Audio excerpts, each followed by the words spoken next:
Hello, everybody. This is TechStack here, and welcome to the Tribes Season 2 Planning Center. We've set up a server here, and we've been planning out how we're going to play the next season of Tribes. The first season had its issues, and we hope to have resolved most of them with the second season, and in addition, make this a whole lot more interesting. The first season of Tribes, as you probably remember, was the 4 tribes of FTP. This season, I don't have an official title for, but it's still going to be 4 tribes, and we're still using mods. The mod that we're going to use on this is Ancient Warfare, and in addition to Ancient Warfare, I have installed factions on the server.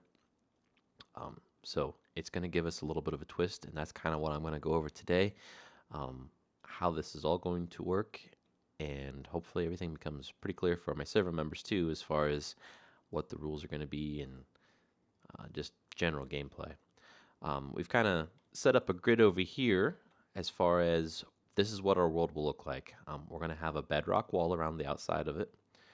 So this is going to be 43 chunks by 43 chunks in total size. So one of these quadrants with the checkerboard pattern here is 20 chunks by 20 chunks. That will be, in this case, the yellow team's area to start with. Over there we've got light blue, magenta, and an orange team.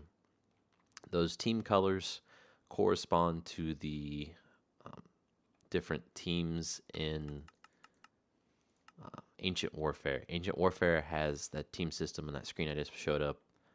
And when you place down a machine from Ancient Warfare, let me just get to it, like a siege weapon, you'll see that this thing is going to have a little flag on it, and that flag indicates the team it's on. In this case, I'm on Team 0, so it's white. Had I been on Team 1, it would have been this orange color. Team 2 is purple, etc. So that's how we can control to make sure that everybody's aware of what siege weapons or who they belong to, really. So we've got that going on for us. The other thing with factions, if you haven't ever played on a faction server before, the way that we've got ours configured is you can only claim land next to yours. So yellow team could claim all of these, and it cannot claim something out in the wilderness that's not connected to its currently owned land. It can, however, go over and claim land from another team. So I could claim this blue factions chunk. The whole goal in this season is to maintain control of at least one of these master chunks that have bedrock underneath, and then this drafting station to represent a castle. As you can see, we have the 4 teams, but we have 5 master chunks. The center team here is going to be controlled by an NPC team from Ancient Warfare. So it's kind of a tactical advantage from the standpoint of it's in the center of the map. You can send out attacking parties real easy to anyone. It's a tactical advantage because this is where our nether portals will be on the map. No one's going to be allowed to craft another portal. So these 4 obsidian blocks represent a chunk that will have a nether portal somewhere within it. So maintaining control of this gives you the ability to fire upon your enemies as they're trying to go to the nether to get blaze rods, lava, netherrack. You're probably wondering, why would you want to go get netherrack? In Ancient Warfare, netherrack allows you to generate or build gunpowder. Gunpowder is going to be key to this because factions, you can't break blocks. The only way you can break blocks is to send explosives into the other team's chunk, detonating an explosion in there. The siege weapons do have explosive rounds that you can send. There are some Ancient Warfare machines also that will allow you to shoot like cannonballs, and those cannonballs are not explosive, and they still knock down blocks, even though factions typically prevents that type of thing. So that'll be an advantage too to having this mod. We can kind of use the siege weapons to our advantage as far as bypassing some of factions things. And it's not too overpowered from the standpoint of we'll be able to see the siege weapon coming. It has setup time on it, things like that. Let's go over some of the other things here. The power system in factions is kind of interesting. You gain power by having members on your faction. So a 4-team faction will have 40 power because each player gives that faction 10 additional points. And each point of power allows you to claim one chunk of land. So that's why we've kind of designed this whole thing as a checkerboard pattern that's at 1/16th scale because it represents one chunk. So this current setup here that yellow has, they're using 5 of their power, which is fine. If it's a 4-team member, they're using 5 of their power. They have a total of 40 power, unless someone dies. When someone dies, they lose 2 points of power from their faction. And that eventually, if enough people die, will make them vulnerable because once this team's power goes below 5, another team can come in and claim land from them. If they have 5 points of power, no one can come claim any of this land. It's completely safe. No one can open chest. No one can break blocks by mining. They have to use the Ancient Warfare mod to actually mine or break blocks, or TNT, I guess. Once enough people have died that their power is dropped below 5, anyone can claim their land. It's possible for that to be just a couple people dying repeatedly, because one particular player can die, let's see, it'd be 10 times, I think it is, wipe out all of their own power, so they're 0, and actually go negative. So they can, in effect, take out the power of 2 people if one person is beat up on by mobs or other players, and goes negative 10. So we'll have to keep that in mind as we're playing. Any death, whether it's player versus enemy, being mobs, player versus environment, you take fall damage and die, lava, etc., a death's gonna hurt. Because I would expect most of the tribes to do something more like this, where they've got some more land claimed around it, their master chunk, just to protect it a little bit better. Because the other key piece of this is, let's say that tribe has enough power to come claim land for this one because they're weak right at this moment. Someone's died a bunch. I can't just rush in here and claim this chunk because it's surrounded by 4 other chunks that are owned by yellow. I can only go in here and claim the very outermost chunks. So that'd be this one or this one, all the way around.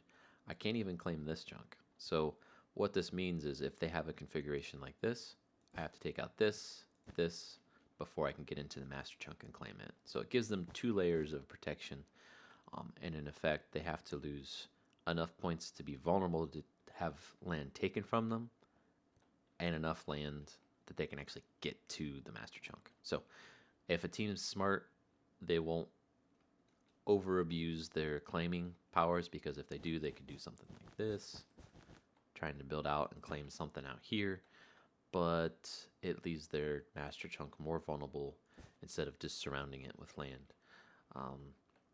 At the same time, if they were to use all 40 of their power to claim land solely around this, then they can't go and attack other teams. So there's definitely some strategy involved in doing this, that we'll all have to take into consideration.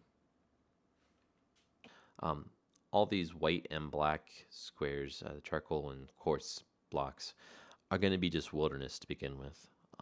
These brown stained wool clay is going to be a ravine dividing each of the quadrants.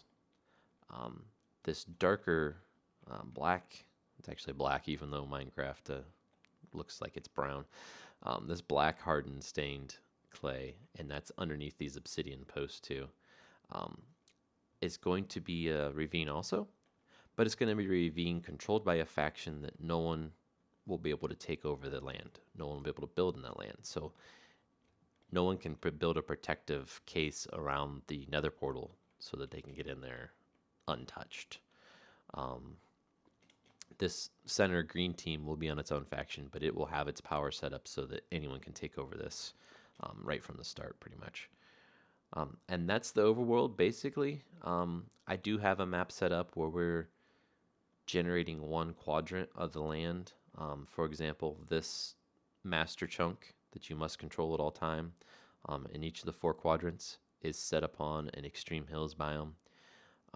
It is up in the air at pretty much cloud height.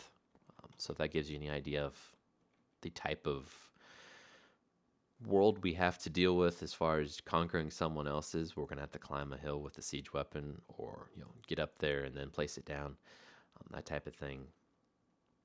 We decided that because it is on an extreme hill and it's up so high that you can't see people all the way down by bedrock mining underneath it, so we've put a bedrock wall surrounding the master chunk underground, so you have to attack them a full frontal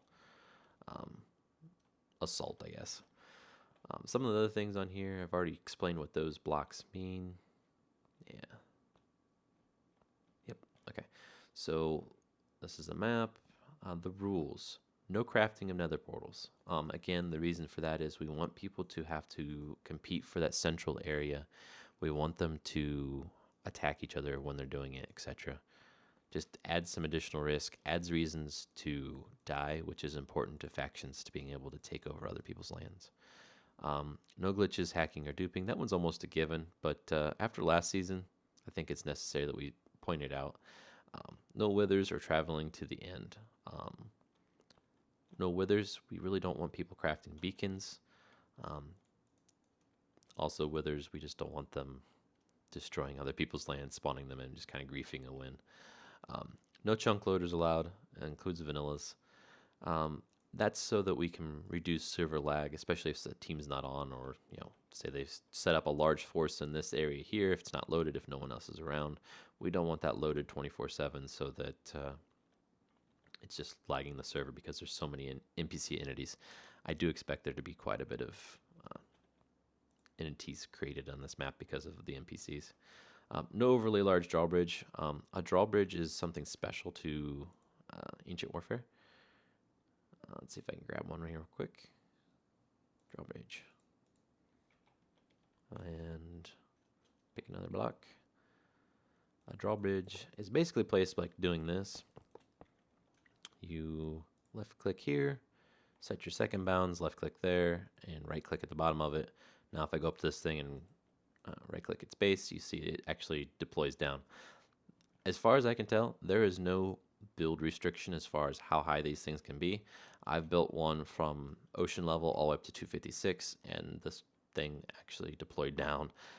The problem with it is, as I fly away from this, because it's an entity, because you can attack it and give it damage, you'll see that right there. It disappears off in the distance. So if you build one taller than this, you can't physically see it's there, but you can actually walk on it. So it's just kind of an invisible block thing that just looks bad in the world. So we're just trying to keep it clean and nice looking, basically, by doing that. What else do we have for rules? Don't go outside the bedrock wall. That's the whole point in the bedrock walls, to keep everybody contained, so don't do it. Number 7 here, which I didn't quite number, no breaking spawners. If you look at the world, we don't have any indication of where the spawners are. But the nether, we do have a map set up for the nether. We are full aware that teams might want brewing stations, brewing stands, etc. set up, and this nether is the place to do that because we will have spawners in the nether. This whole setup here just indicates that we're going to have a fortress probably at the spawn of the nether. You can see we've got nether portals again indicated on here, with access to nether wart, soul sand, and blaze rods in here, and of course lava. Lava could be used for smelting, etc. So all this setup just means that we're going to have in the nether an area bedrocked off, just so someone can't go off and explore outside of the area. And again, nether portals cannot be created because we don't want people putting another portal out here and then ending up outside the bedrock wall. That's the main reason for the whole no nether portal things. That's the basics of our rules. I'm sure we'll come up with some more as time goes on as we're building the map. I'll probably show you a couple more things here, but the main overarching rule, if you break any of the rules, your team is disqualified. One member breaks it, the whole team's gone. Some other things to keep in mind, which we had on this wall, but somebody broke the book, is if a given team, say yellow team, is destroyed, their master chunk is taken over, they have no other master chunk, then at that point, the team members of yellow get evenly distributed across the remaining factions or teams. So when one team's out, not everybody has to quit from that team, is what that allows us to do. Let's go on over here for a minute. This here is a Fortress 1 from Ancient Warfare. We have taken it and used World Edit to replace all the stone brick with nether brick, water with lava, etc., to make it into this nether fortress. This will probably be what our nether fortress actually looks like. There's going to be a drawbridge here, a lava moat, etc. And up at the top of all these pillars here are going to be blaze spawners. So that will be our access to blaze. Zarified also added some other nasties in here. You can see we've got a witch spawner. Not sure if he put anything over here. He did not. But just all sorts of nasty things that are going to keep you from getting to what you came here for. So again, no breaking spawners. They will stay here. We just want to have access to the spawners for all teams available through the whole game is the reason for that. So I'm going to jump over to my other world and show you the actual quadrant that we're going to be playing in so that you can get a feel for the biomes that are there and available. Okay, I'm over here on our actual tribes server. Only the ops currently are whitelisted on this thing so that no one can get in and just explore all the caves and find the diamonds, etc. while we're setting up the map, basically. These 4 obsidian posts on this map indicate the master chunk. This is the one you have to maintain control of throughout the whole game. You lose control of that, you're done. And like I said, underneath this, we're going to find a bedrock wall. So no one can mine underneath it. I know there's that too high thing there, but let's face it, you'll be able to see the name tag if they're that close. Just the extreme hills here. A jungle biome, which I spawned in myself using World Edit. Hopefully will do as far as looks. Just wanted to have access to the jungle wood and the cocoa beans that are in there. This is a natural birch forest, and the world is not loading in front of me. F3A. There we go. I created a desert over here so we have access to sand and cactus. I wasn't sure if there's some obscure part of the mod that needs access to the cactuses. As we continue flying over here, you will see that we have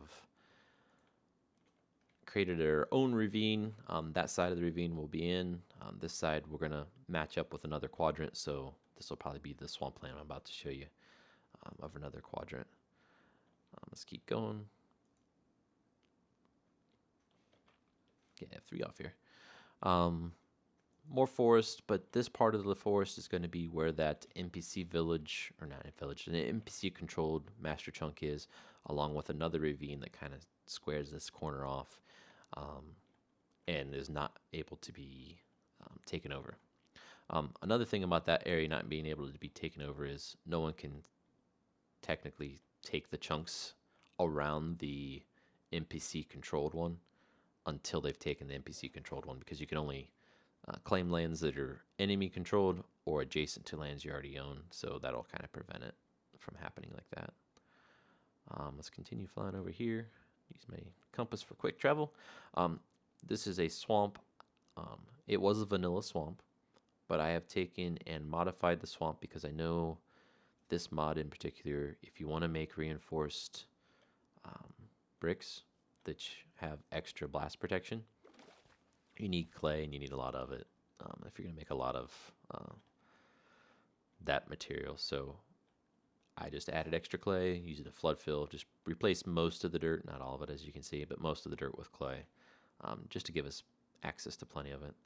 And you can see there is multiple paths of approach up to this hill that will just be awesome. For example, you can kind of come up this backside, be hidden from most things probably. There is a path over here, which is all natural. Has a little hole. As long as you can pillar up, this isn't a claimed land, you can get up here. And again, you can come down here, work your way up this way, and slowly just approach this thing from a obscure path. When you're up here on this base, you're going to have trouble seeing people approaching from different angles. But I do fully expect people to build around that master chunk. They might have a lookout tower over here or just hanging out over it. Who knows? It's going to be up to the teams to do what they want.